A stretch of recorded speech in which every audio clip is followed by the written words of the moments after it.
Estamos de volta e agora entrando nessa parte final da programação aqui da TV Galega, o nosso Mulheres, e trazendo em pauta saúde. Vamos continuar falando sobre saúde, sobre a pandemia, só que dentro da pandemia da Covid-19, um assunto que não é de hoje, já há muito tempo, tem sim um grande questionamento, uma preocupação por parte da sociedade, da medicina, e que faz parte da realidade de muitas pessoas em todo o mundo, a pandemia da obesidade. Para falar sobre esse assunto, eu convidei um médico, o cirurgião bariátrico, o Dr. Felipe Koleski, que hoje também está aqui como escritor. Está aqui o seu trabalho literário, o livro Histórias de Peso, a Obesidade como Ela É. Dr. Felipe, seja bem-vindo à TV Galega. Tudo bem? Denise. Olá, telespectadores. Muito obrigado pelo convite. Acho que nós vamos passar uns bons minutos de conversa aí falando sobre essa patologia tão grave que é a obesidade. Pois é, e um livro que nasceu em meio da pandemia da Covid-19. Sim. No ano de 2019, pela primeira vez na história do mundo, o número de obesos ultrapassou o número de desnutridos. Então isso tornou a obesidade uma pandemia. Países como os Estados Unidos têm 42% da população portadores de obesidade grave. O Brasil, em torno de 24% da população de pessoas portadoras de obesidade grave. Então a obesidade é uma doença tão grave, tá, quanto é a desnutrição. E pela situação da obesidade causar uma inflamação crônica no organismo, essas pessoas obesas, elas fazem parte do grupo de risco para infecção grave pela Covid-19. Doutor, e como é que foi chegar a esse trabalho literário? Como é que foi reunir todas as ideias, as informações? Que histórias estão presentes aqui, essas histórias de peso, a obesidade como ela é? Eu sou cirurgião bariátrico há mais de 20 anos. E eu tenho uma memória muito boa para nome, para fatos, para histórias. E no ano passado eu tomei uma quarentena de 42 dias. Eu fiquei 42 dias em casa, sem poder ir para o Hospital Santa Catarina. Eu não fiquei doente, eu tinha recém retornado do exterior no começo da pandemia, então tomei uma quarentena em virtude desse retorno. Daí veio a quarentena do governo do estado, que se prolongou por esse tempo, e eu fiquei em casa. Eu aproveitei esse tempo para colocar essas histórias no papel, porque eu sou muito agoniado, eu não consigo ficar sem fazer nada. Então, para mim, ficar em casa sem fazer nada, assistindo televisão, assistindo série, assistindo coisa assim, não funcionava. Eu acordava todos os dias no mesmo horário, às 6 horas da manhã, como se eu fosse para o hospital, tomava banho, me vestia, chegava a colocar sapato, perfume e ia para o escritório escrever. E eu já tinha essas histórias na cabeça, eu só fui colocando elas no papel. Então, eu quero que vocês entendam que esse livro, ele não é um livro para vender cirurgia bariátrica. Ele não faz apologia à cirurgia bariátrica. É um livro que conta histórias de pessoas numa luta contra a obesidade. A obesidade é uma doença crônica e multifatorial. Ninguém é obeso porque quer. A pessoa não escolhe ser obesa. Outra coisa que tem que ficar bem claro, que ser magro não é qualidade e ser obeso não é defeito. Então eu coloquei no papel diversas histórias de pacientes operados e de pacientes não operados, de pacientes que acabaram optando por não operar, de pessoas que desistiram da mesa, de cirurgias com sucesso, de cirurgias com não tanto sucesso quanto esperado, de cirurgias com insucesso. Então eu coloquei as mais diversas histórias de todo tipo de paciente e finalizando a minha história, que pelos fatores da vida aí, eu como cirurgião bariátrico já fui submetido à cirurgia bariátrica, então posso falar como médico e como paciente.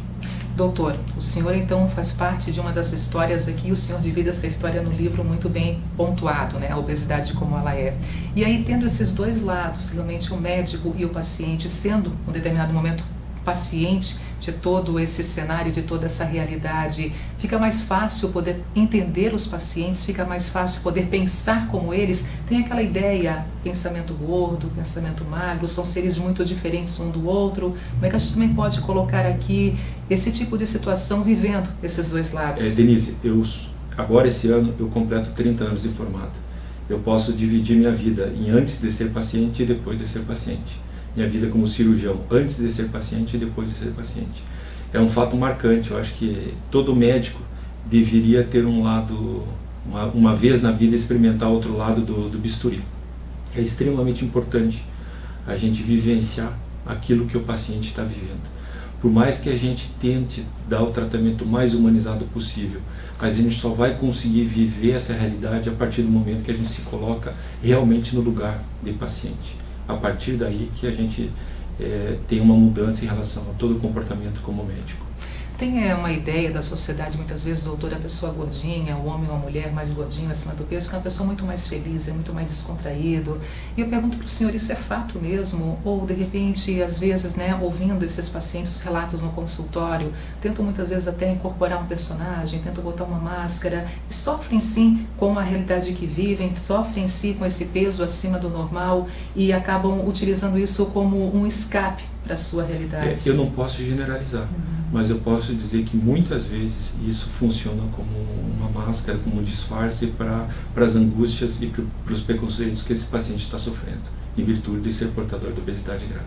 Eu pergunto isso para o senhor porque, sim, tem algumas colegas que já passaram por isso, acabaram depois chegando ao momento, sim, da decisão final, todo o processo que envolve uma decisão de fazer uma cirurgia bariátrica, e depois que tem esse novo momento na fase da vida delas, elas falam o que elas sentiam, o que viviam e como eram elas perante a sociedade, mas como elas eram olhando no espelho, era outro ser humano que a gente não via isso muitas vezes dessa pessoa. Sem dúvida, a cirurgia bariátrica, ela não é uma cirurgia para ser feita de impulso.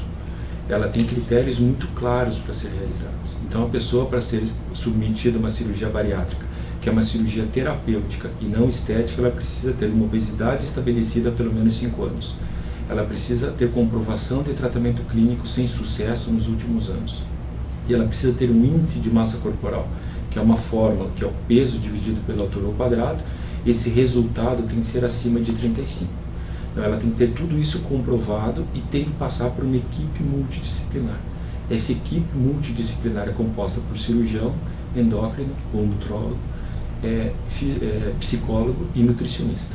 São várias sequências que esse paciente vai passar. Por exemplo, na psicóloga ele vai passar por 3 consultas, um questionário para ver se realmente ele vai se adaptar a esse tipo de cirurgia, porque muda tudo na vida da pessoa.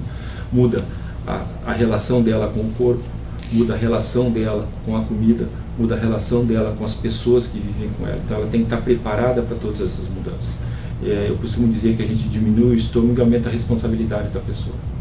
E essa diminuição do estômago, o aumento da responsabilidade da pessoa e também das outras pessoas que fazem parte desse paciente, doutor, outras pessoas que estão ali no seu convívio diário também precisam entender essa transformação? Sim, isso é fundamental, a participação da família nessa mudança do paciente.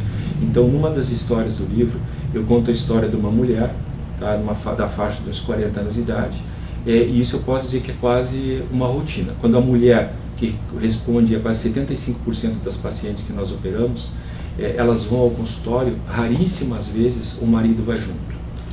O contrário é verdadeiro. Quando o marido vai, dificilmente a mulher não está junto.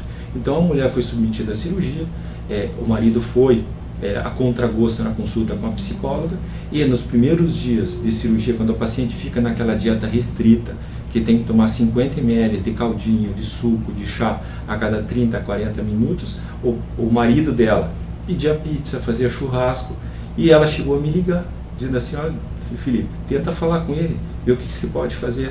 E eu, no retorno, eu conversei com ele e foi claro para mim assim: não fui eu que fiz a cirurgia, então o problema não é meu. Então isso é uma resposta que não pode ser dada. A cirurgia bariátrica mexe com todo o entorno familiar, vai precisar do apoio de toda a família. E existem inúmeros trabalhos que comprovam que a partir do momento que um membro da família fez cirurgia bariátrica, a saúde de todos melhora, porque melhoram os hábitos alimentares, as escolhas melhoram com a mudança de uma pessoa. Com certeza. Doutor, um dos itens aqui fazendo parte também do seu livro é quase morro de frio. O que isso relaciona com uma pessoa que está prestes ou que fez a cirurgia bariátrica? Isso é uma situação que eu via nos meus 18 anos de cirurgia antes de ser operado. Pacientes que relatavam muito calor com um dia quente como hoje, suavam muito, e eles chegavam no consultório dizendo: Felipe, eu quase morro de frio, eu congelo, durmo de meia. O que acontece? O tecido adiposo ele funciona como um isolante térmico. A partir do momento que a pessoa perde peso, ela perde esse isolante térmico. Então ela passa a sentir um frio indescritível. só vivendo isso para saber o que é esse frio. E eu escutava isso, escutei minha vida toda isso daí, e agora eu sinto esse frio. Para você ter ideia, mesmo nesses dias de calor, de verão blumenauense, eu durmo de meia, porque tenho frio no pé. Tá? É impressionante as mudanças ocasionadas pela cirurgia bariátrica. Então, o que faz com que esse frio passe? A atividade física, o ganho de massa muscular. Vai melhorar o metabolismo da pessoa, vai fazer com que ela ganhe mais massa muscular e reduza essa sensação de frio. Mas, na imensa maioria das vezes, os pacientes têm um frio descomunal, que é indescritível, é só vivendo para saber o frio que é. E quando um paciente, doutor, que ele fez a cirurgia, o tempo passou e ele se coloca como, até já ouvimos isso também, essa frase, infelizmente, eu sou um fracassado porque eu não consegui me manter e agora eu ganhei mais do que eu tinha de pesos antes da minha cirurgia. O que acontece com um caso clínico como esse? A obesidade é uma doença multifatorial.